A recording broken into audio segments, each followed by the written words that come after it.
तो साथियों आज हम 31 जुलाई की क्लास का पूरा रिवीजन करने वाले हैं। तो सभी लोग क्या करेंगे, अच्छी तरीके से जुड़ जाइए और वीडियो को ज़रूर शेयर कर दीजिएगा, लाइक कर दीजिए और कमेंट करके सब्सक्राइब कर दीजिएगा, ठीक है ना। चलिए स्टार्ट करते हैं। ध्यान दीजिएगा, हम लोग बिना समय गंवाए हुए अच्छी तरीके से रिवाइज करेंगे और चीज़ों को समझते हुए चलेंगे। ये आपको मालूम है, ये तो आपको किसी को बताने की ज़रूरत नहीं है, तो इसलिए मैं इसको नहीं बताऊँगा क्योंकि इसमें आपका समय लॉस होगा, ठीक है ना। चलिए ध्यान दीजिएगा सभी लोग अच्छी तरीके से। आपके लिए बेहद इंपॉर्टेंट और बेहद ही महत्वपूर्ण आपके लिए वीडियो होने वाली है। पहला प्रश्न देखिए, हिंदी से आप स्टार्ट करेंगे।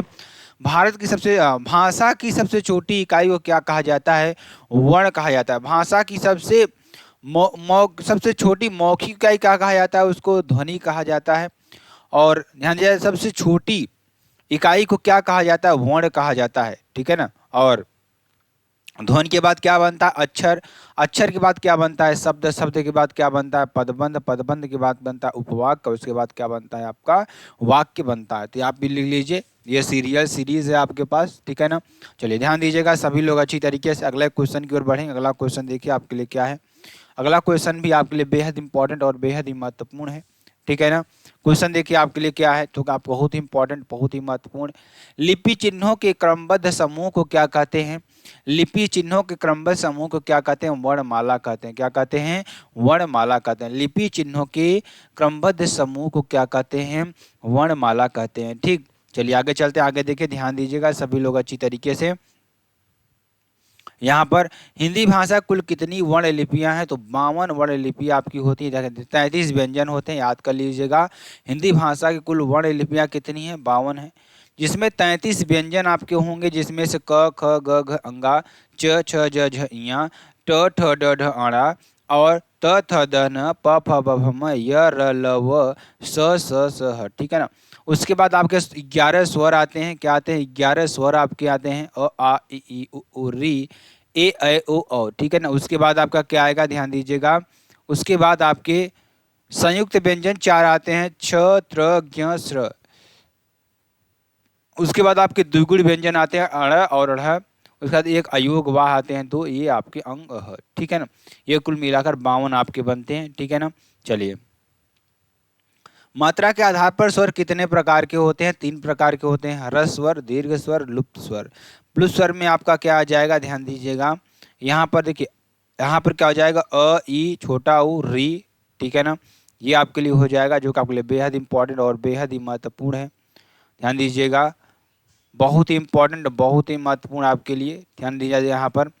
उसके बाद दीर्घ स्वर आपके आते हैं, अ आ इ ई उ ए ऐ ओ औ आपके ये आते हैं, ठीक है ना। और इसे प्लुत स्वर में क्या आता है? ओम। क्या आता है? ओम आपका आता है, ठीक है ना। इसको लिख लीजिएगा। चलिए, किस समूह में सभी स्वर दीर्घ होते हैं? बड़ी ई, बड़ा ए, ऐ ओ औ, ठीक है ना, आपके दीर्घ होते हैं, ठीक। निम्नलिखित में से किस स्वर को संयुक्त स्वर माना गया है? अय को क्या माना गया है? संयुक्त स्वर माना गया। किसको? अय को संयुक्त स्वर माना गया है, ठीक है ना। ये आप लिख लीजिएगा। हिंदी स्वरों का वर्गीकरण जब जीभ के भाग के आधार पर किया जाता है। किसके? हिंदी स्वरों का वर्गीकरण जब जीभ के भाग के आधार पर किया जाता है, तो निम्नलिखित में से कौन सा भेद इसके अंतर्गत नहीं आएगा? ये आपको लिखना है। अग्र स्वर की बात करेंगे, में अग्र स्वर भी दिखाता है, ई ए ऐ और 4 आपके आते हैं, ठीक। अगर मध्य स्वर की बात करेंगे, अ आएगा जिसमें आपको 1 आता है। अगर पश्च स्वर की बात करें, आ आएगा, उ आएगा, उ और आपका ये आएगा। विपरीत स्वर की बात करेंगे, मुख खुलने के आधार पर होते हैं, ठीक है ना। ये आपका हो जाएगा, मुख खुलने के आधार पर आपके होते हैं, ध्यान दीजिएगा। विपरीत स्वर जैसे आ हो गया। अर्ध विपरीत में आपका क्या आएगा? अ ऐ आ ओ आएगा। और अर्ध विपरीत में ए ओ आएगा और समवृत्त में ई उ आपके आएंगे, ठीक है ना, लिख लीजिएगा। चलिए, अर्ध विपरीत स्वर कौन कौन से होते हैं? ऐ आपके क्या हो जाएगा? अर्ध विपरीत हो जाएगा, ठीक। ए ऐ ओ औ, ठीक है ना। चलिए आगे चलते हैं। आगे देखिए, जो कि आपके लिए बेहद इंपॉर्टेंट और बेहद ही महत्वपूर्ण है। चलिए ध्यान दीजिएगा यहाँ पर अच्छी तरीके से। क्या हो जाएगा, जो कि आपके लिए बेहद इंपॉर्टेंट और बेहद ही महत्वपूर्ण है? क्या है? किस समूह के वर्णों का उच्चारण स्थान मूर्धा होता है? तो देखिए, कंठ, तालु, मूर्धा, दंत, ओष्ठ। तो मूर्धा में कौन कौन से आएगा? ट ठ ड ढ अणा री रस, ठीक है ना। आपके क्या जाएगा? री र ट ठ आपके ये आ जाएंगे, ठीक। इसको आप लिख लीजिएगा, याद कर लीजिए अच्छी तरीके से, ये आपके प्रश्न पूछे जाते हैं इससे। कंठ तालव्य दीर्घ स्वर का उच्चारण कौन सा हो जाएगा? कंठ तालव्य ए, यानी कि अ और ई आपका हो जाएगा कंठ प्लस तालु से। ठीक, उसके बाद ई च छ ज झ इया का उच्चारण स्थान क्या होता है? तालव्य आपका होता है। क्या होता है? तालव्य आपका होता है। ठीक है ना। चलिए आगे चलते हैं, आगे देखिए। कंठोष्ठ दीर्घ वर्ण का उदाहरण कौन सा है? कंठोष्ठ का क्या होता है? अ होता है, अ प्लस अ, कंठ प्लस अ प्लस उ आपका बनता है कंठ प्लस ओष्ठ, कंठोष्ठ आपका हो जाएगा। निम्न में से ओष्ठ का वर्ण कौन हो जाए जो ऊंट के साथ बोला जाए? ऊ। ठीक है ना, आपका हो जाएगा जैसे प फ ब भ म उ ये आपके ओष्ठ हो जाएंगे। ठीक, जिन स्वरों के उच्चारण में हवा नाक से निकलती है उसे क्या कहेंगे? अनुनासिक स्वर कहते हैं। जैसे आ ई आपका हो जाएगा। ठीक, चलिए आगे चलते हैं। ओठों की आकृति के आधार पर निम्नलिखित में से कौन आवृतमुखी है? आवृतमुखी स्वर होता है आ आपका हो जाएगा। ठीक है ना। चलिए, इनमें से किन वर्णों को व्यंजन कहा जाता है? तो जिनका उच्चारण स्वरों के वर्णों की सहायता से किया जाए उसे हम क्या कहेंगे? व्यंजन कहते हैं। व्यंजन जैसे ध्यान दीजिएगा, जैसे क आ गया, क प्लस अ आपका स्वर में साथ साथ बोला जाएगा। जैसे संयुक्ताक्षर व्यंजन निम्न में से कौन से हैं? तो देखिए छ त्र ज्ञ स्र ये आपके संयुक्ताक्षर आपके हो जाएंगे। ठीक, इनमें से अमानक वर्णों का विकल्प कौन सा है? तो भ आपका हो जाएगा अमानक वर्णों का विकल्प। किसका उच्चारण स्थान दंत है? आपको ये बताना है। न का क्या हो जाएगा? न का उच्चारण स्थान क्या होता है? दंत होता है।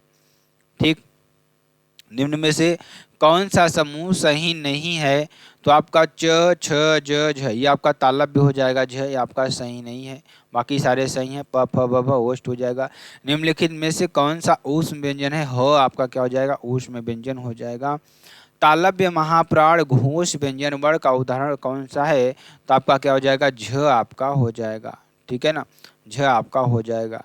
आगे कौन सा वर्ण पंचमा अक्षर है? म आपका क्या हो जाएगा? पंचमा अक्षर आपका हो जाएगा। ओष्ठ महाप्राण घोष व्यंजन वर्ण का उदाहरण कौन सा है? तो भ आपका क्या हो जाएगा?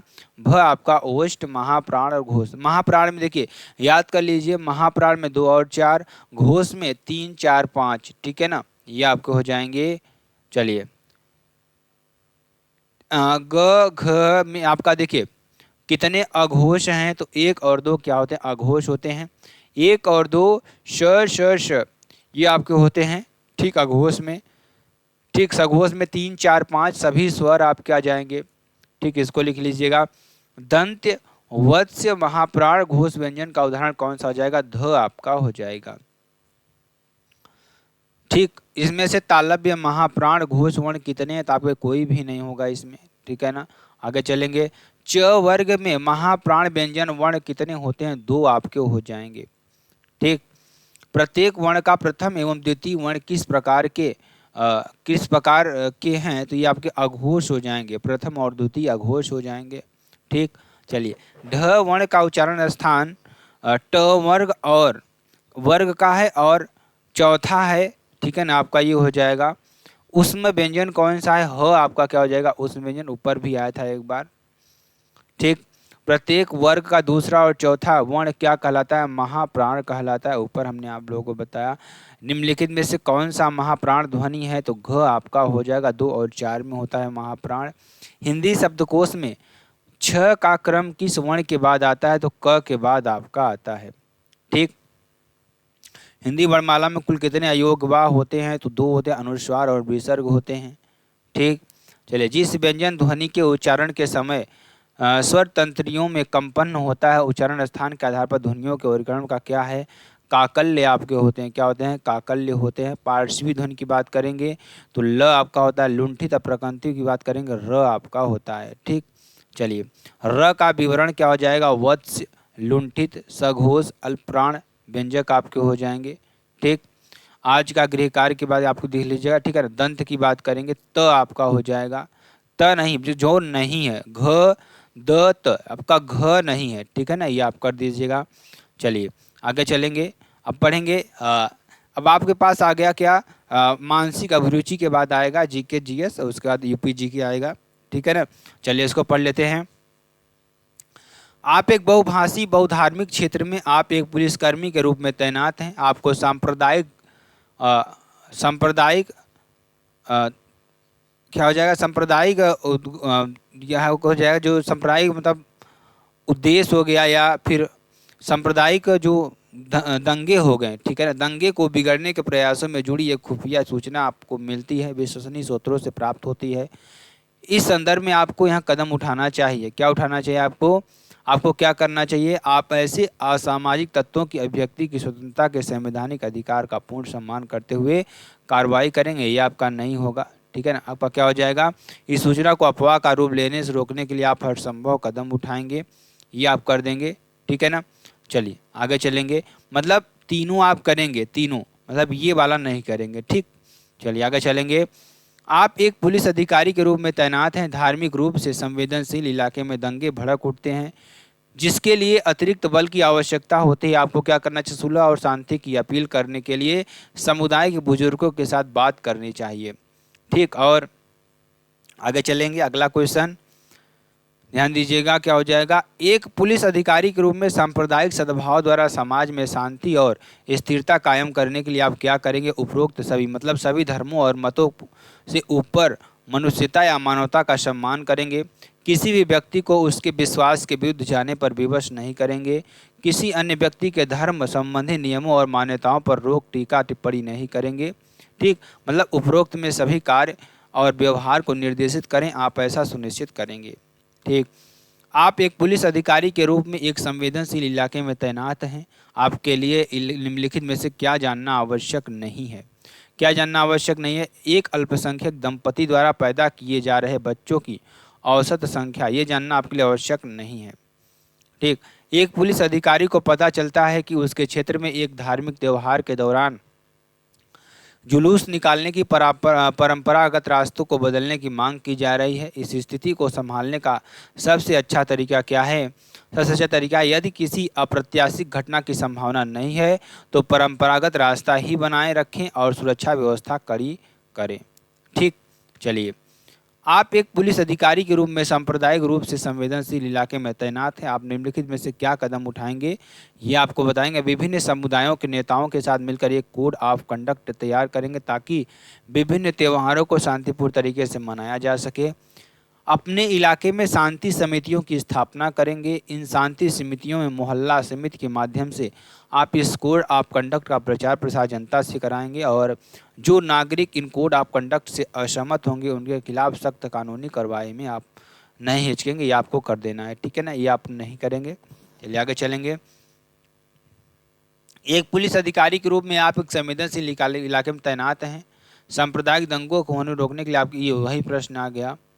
एक पुलिसकर्मी हैं, आप एक पुलिसकर्मी अपने ड्यूटी के दौरान बल प्रयोग के संबंध में किस कथन से आप सहमत हैं? आपको बल प्रयोग करने का अधिकार तो है, लेकिन यह अधिकार नागरिकों के संवैधानिक वैधानिक अधिकारों पर द्वारा निर्धारित सीमाओं के अंतर्गत आता है, ठीक।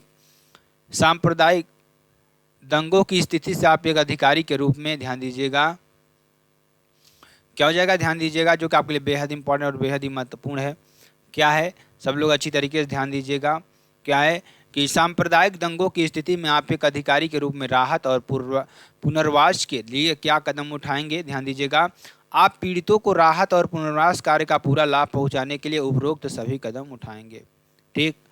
एक पुलिसकर्मी के रूप में आपको चाहिए कि आप ऐसा न करें। हमेशा सभी संबंधित पक्षों को अपने विचार व्यक्त करने का समान अवसर प्रदान करें। अपनी व्यक्तिगत भावनाओं, मान्यताओं और विचारों को ही सर्वोपरि रखेंगे, नहीं ऐसा नहीं करेंगे आप, बल्कि सभी कार्य करेंगे, ठीक। चलिए आगे चलेंगे। दो संबद्ध समुदायों के लोग भरे बाजार में पास अचानक एक सांप्रदायिक दंगा शुरू हो जाता है। परिसर में स्थित एक पुलिस अधिकारी के रूप में आपका कर्तव्य क्या होगा? समुदाय के लोगों का समर्थन कीजिए और लड़ाई लड़िए, नहीं ऐसा नहीं करेंगे। दोनों समुदायों के लोगों को रोक और सभी बेनुगाहों की मदद के लिए करेंगे, ठीक है ना। आपका ये हो जाएगा। दिवाली पर पटाखे चलाने पर दो समुदायों के बीच टकराव हो गया, मारपीट व पथराव शुरू हो गया। इस स्थिति में आप क्या करेंगे? उपद्रवी तत्वों की हिरासत में लेकर उनके विरुद्ध कार्यवाही कानूनी करेंगे, शांति स्थापित करनी चाहिए, ठीक है ना। चलिए आगे चलेंगे। समुदायों के बीच संघर्ष को कम करने के लिए पुलिस अधिकारी किस प्रकार का कदम नहीं उठाना चाहिए? तो सख्त रुख अपनाना चाहिए, ठीक। सख्त रुख अपनाना, ये नहीं करेंगे आप। समाज में सांप्रदायिक सद्भाव को बनाए रखने और इसके मजबूत करने में प्राथमिक भूमिका किसकी है? तो प्रत्येक नागरिक की, चाहे वो अपने व्यक्तिगत और व्यावसायिक जीवन में किसी भूमिका में हो। ठीक। सांप्रदायिक सद्भाव क्या है? विभिन्न धर्म मनाने वालों के बीच सद्भाव आपका हो जाएगा। ठीक। यदि किसी कस्बे में सांप्रदायिक तनाव हो जाए, आप बतौर एक पुलिस इंस्पेक्टर क्या करेंगे? तो गांव वालों को समझाकर तनाव को कम करेंगे। ठीक है ना, आपका हो जाएगा। राष्ट्रीय सांप्रदायिक सद्भाव पुरस्कार किस वर्ष में स्थापित किया गया था? तो 1996 में स्थापित किया गया था। राष्ट्रीय सांप्रदायिक सद्भाव पुरस्कार किस वर्ष स्थापित किया गया?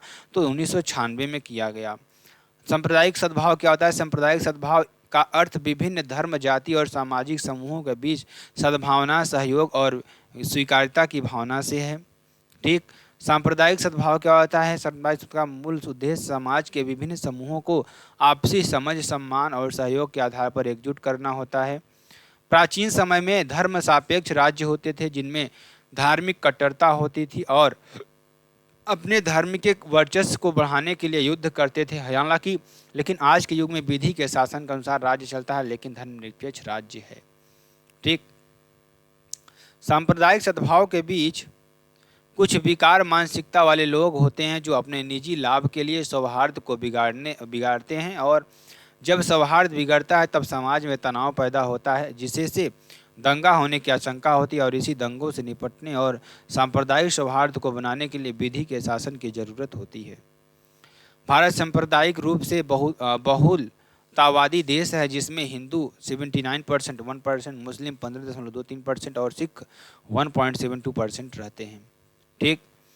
National Foundation for Communal harmony क्या होता है? तो इस पुरस्कार की स्थापना 1996 में National Foundation for Communal Harmony NFSCS द्वारा की गई थी।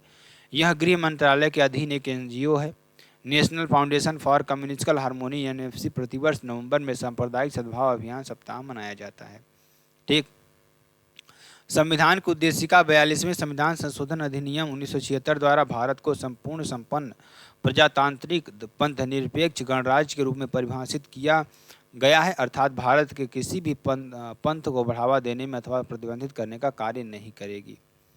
सांप्रदायिक सद्भाव के लिए चुनौतियां क्या होता है? ध्यान दीजिएगा। धार्मिक उत्पीड़न, हिंसा, जातिगत भेदभाव, राजनीतिक दुरुपयोग, सामाजिक असमानता, अज्ञान और भ्रांतियां आपकी हो जाएंगी।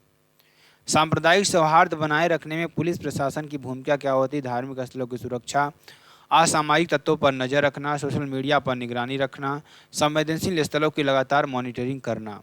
ठीक।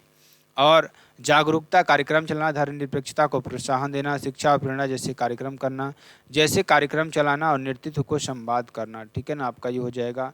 सांप्रदायिक सद्भाव की स्थापना में एक पुलिसकर्मी से अपेक्षाएं क्या होती हैं? देश की समृद्ध सांस्कृतिक विरासत से परिचित होना, देश की सामाजिक विविधता एवं संस्कृति से प्राकृतिक जागरूक होना, देश की सांस्कृतिक विविधता से संबंधित संवैधानिक मूल्य और अनुच्छेदों का ज्ञान होना, देश की सांस्कृतिक विविधता और संबंधित कानूनी धाराओं का ज्ञान होना। ठीक।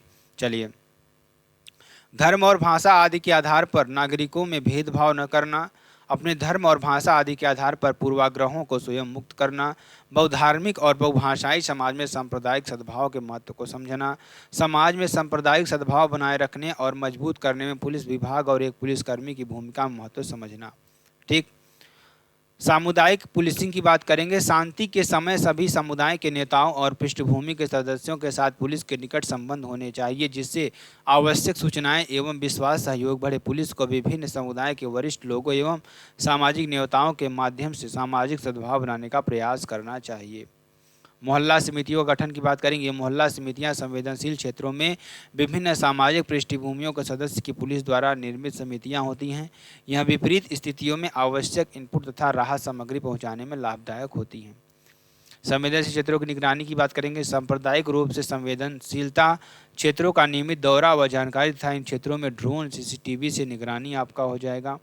पुलिस की निष्पक्षता सुनिश्चित करना, कानून व्यवस्था से कोई समझौता न करना, घटना के लिए दोषी किसी भी समुदाय के सदस्यों के प्रति कठोर कार्रवाई करने से ही जनमानस में पुलिस की निष्पक्ष छवि बनेगी तथा दंगों में प्रभावी नियंत्रण पाया जा सकेगा। तो इस प्रक्रिया की बात करेंगे। आवश्यक पुलिस बल होने पर स्थिति को नियंत्रित करने के लिए और हिंसा को बढ़ने से रोकने के लिए त्वरित और निर्णायक कार्रवाई महत्वपूर्ण है आपकी। ठीक। पारदर्शी संचार की बात करेंगे, दंगों में अफवाहों को रोकना तथा प्रशासन के दिशा निर्देश एवं आवश्यक कार्यवाहियों को जनता के पास पहुंचाना। सुलह समर्थन की बात करेंगे, दंगों के बाद समुदाय के पास लाने और सामंजस्य स्थापित करने का पहल करना चाहिए। ठीक, चलिए आगे चलेंगे। आगे देखें, यदि आपके दंगे हो गए, ठीक है ना, इस तरीके से होते हैं। ठीक।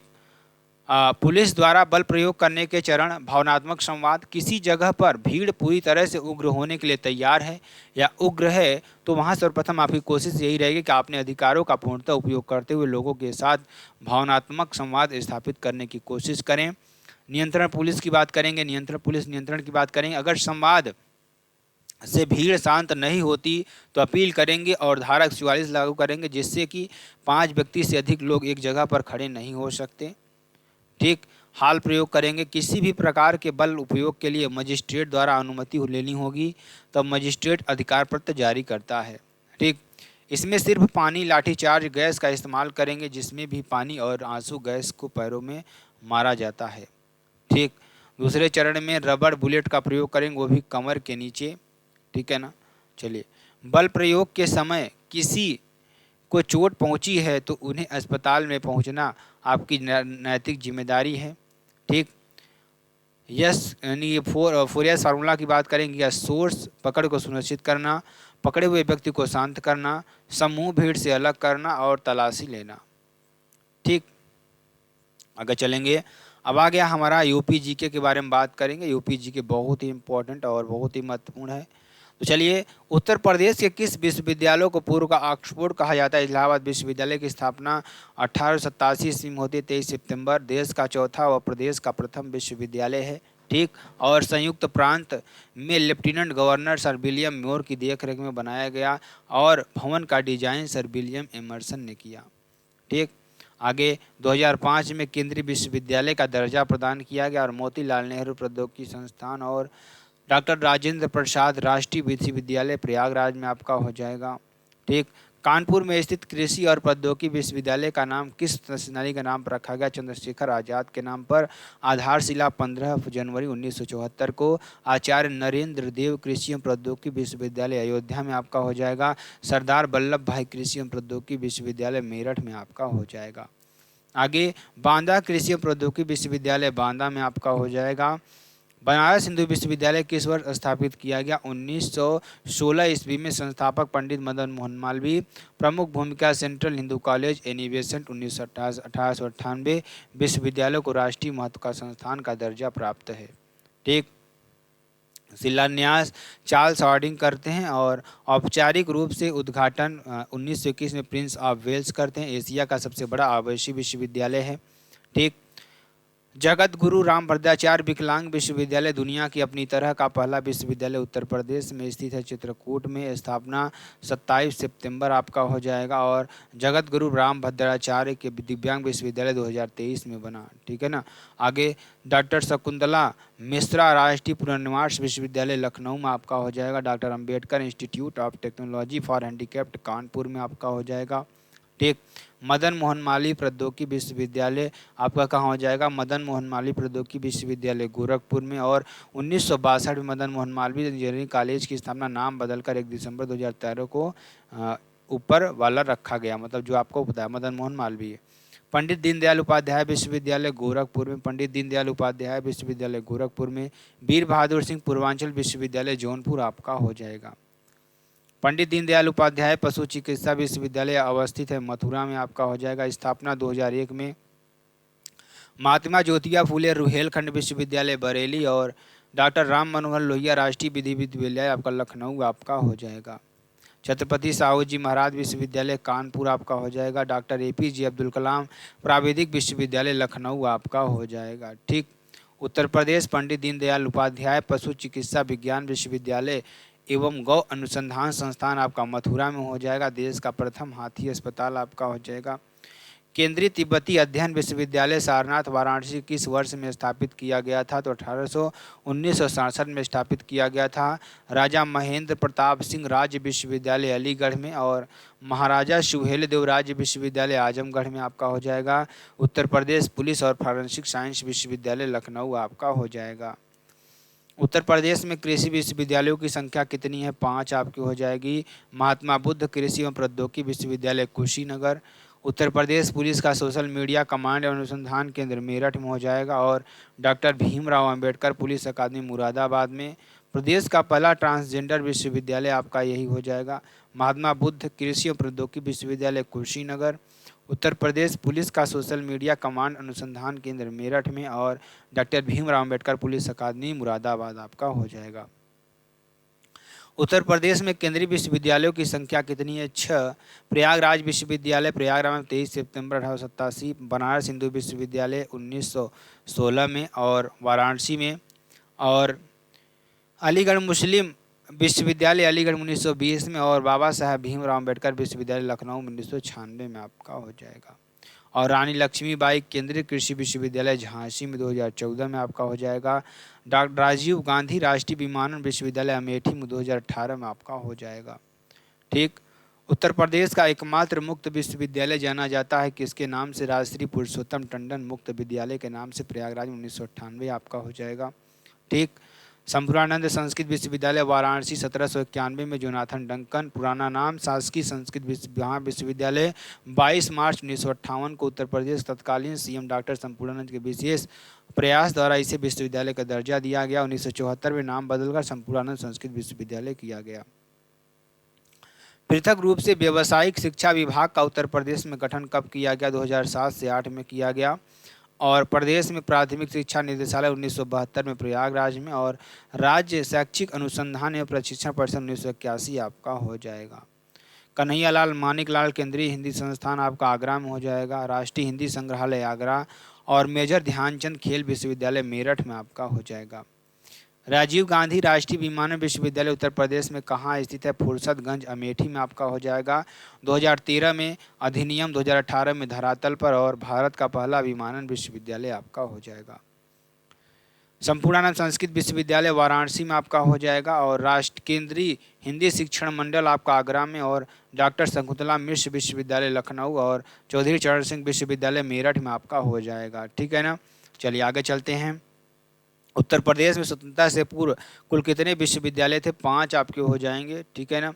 और उत्तर प्रदेश में राजकीय मेडिकल कॉलेज की स्थापना कब की? बदायूं और जौनपुर में की गई। और अखिल भारतीय आयुर्विज्ञान संस्थान रायबरेली गोरखपुर हो जाएगा उत्तर प्रदेश।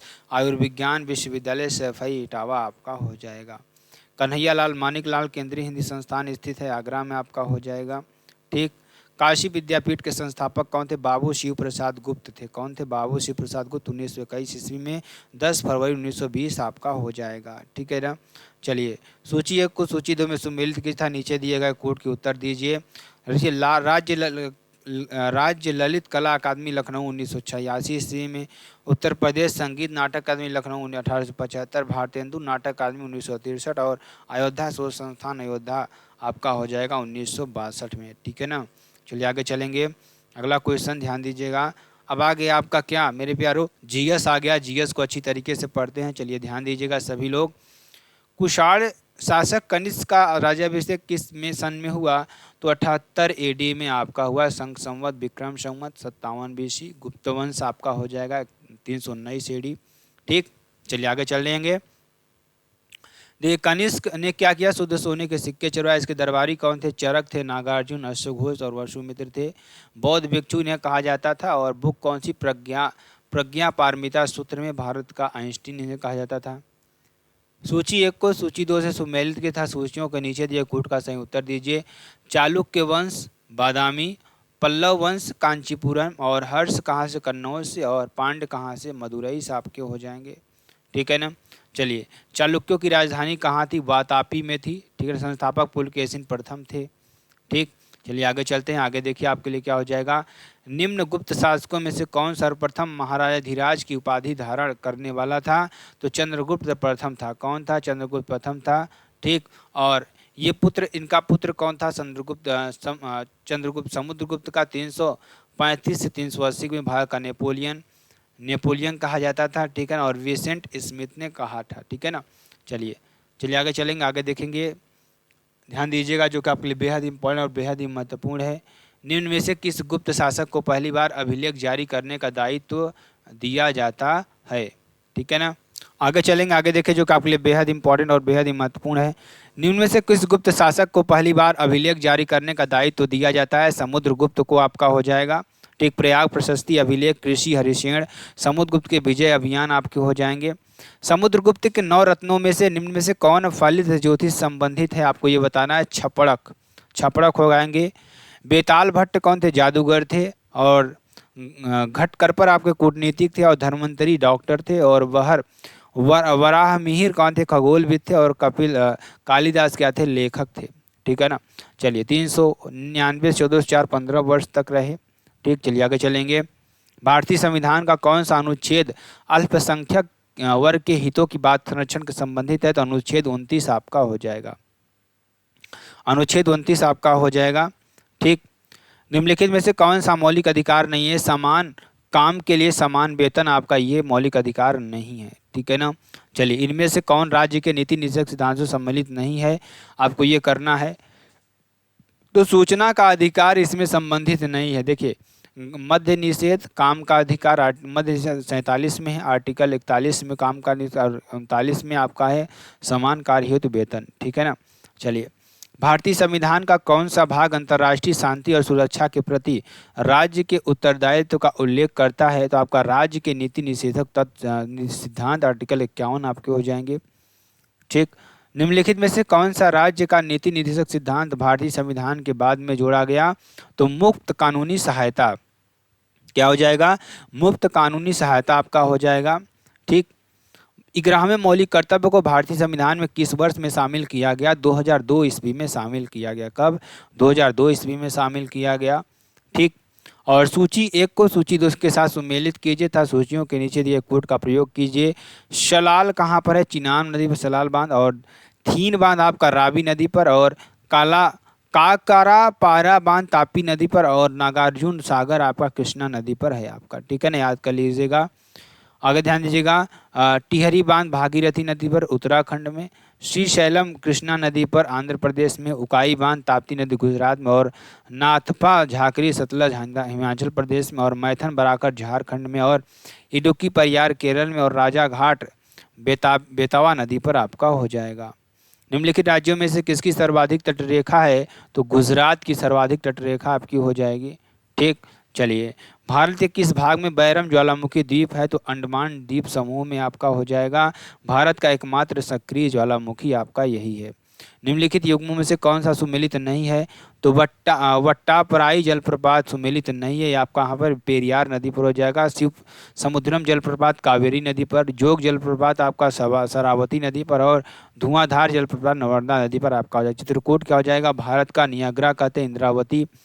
हुंडस में स्वर्णरेखा। और गोकक में घटप्रभा। और दूर सागर को मांडवी। और चुलिया को चंबल कहा जाता है। ठीक, भारत में निम्न झरनों में से सर्वाधिक ऊंचाई वाला कौन सा झरना है? तो आपका कौन सा हो जाएगा? कुंचिकल झरना आपका हो जाएगा। कुंचिकल झरना आपका हो जाएगा।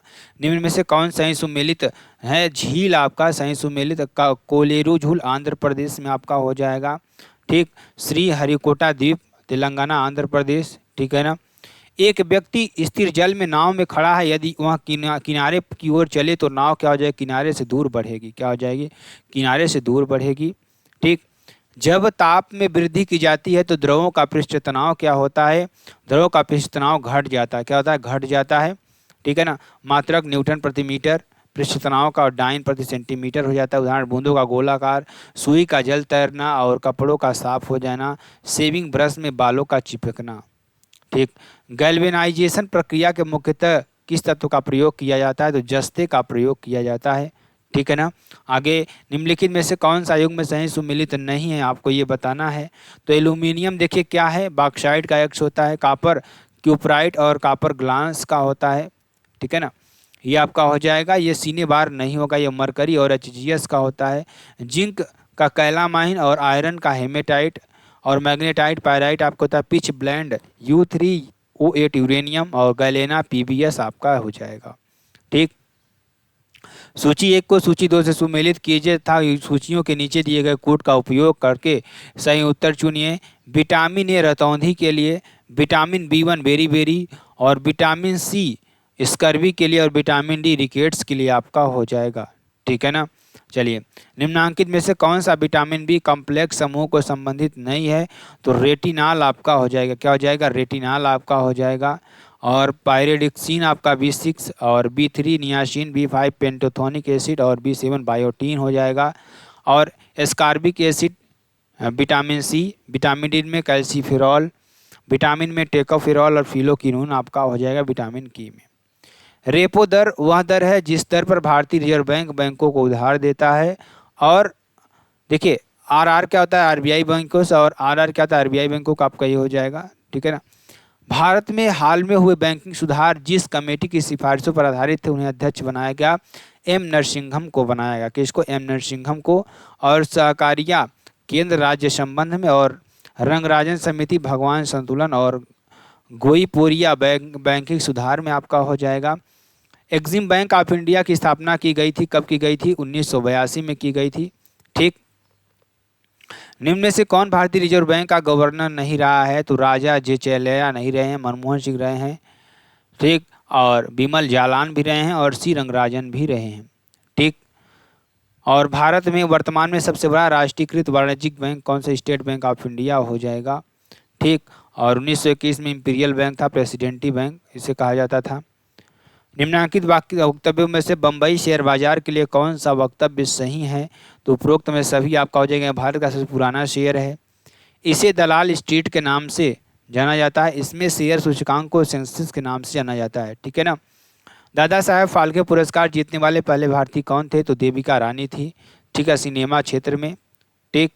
वनस्पतियों और जीवों के जीन पूल और आदिवासियों के जीवन शैली के संरक्षण के लिए भारत में स्थापित पहला biosphere reserve Nilgiri bio reserve हो जाएगा, ठीक। जैव आरक्षित क्षेत्र BSR कुल संख्या 18, सबसे बड़ा BSR कच्छ एवं रण का हो जाएगा। शेषाचलम आंध्र प्रदेश, पंचमढ़ी मध्य प्रदेश, डिब्रू सैनेबा असम आपका हो जाएगा। निम्नलिखित में से एक सामाजिक नेटवर्किंग साइट नहीं है, नोटबुक आपका हो जाएगा। यूट्यूब 2005 में, व्हाट्सएप 2009 में, इंस्टाग्राम 2010 में, स्नैपचैट 2011 में और पिंटरेस्ट 2010 में और कू ऐप 2020 में। इंडिया का इसे ट्विटर कहा जाता है, इंडिया का ट्विटर इसे कहा जाता है। निम्नलिखित में से किसने हिंद स्वराज की पुस्तक लिखी? महात्मा गांधी ने। इंडियन हेम रूल और माई एक्सपेरिमेंट विथ ट्रूथ, ठीक, ये आपका हो जाएगा।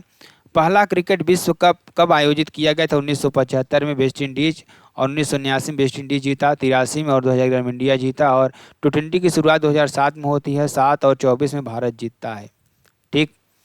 USA का राष्ट्रीय खेल क्या है? बेसबॉल आपका हो जाएगा। बुचकाशी अफगानिस्तान का, कबड्डी बांग्लादेश का, कुश्ती ईरान का।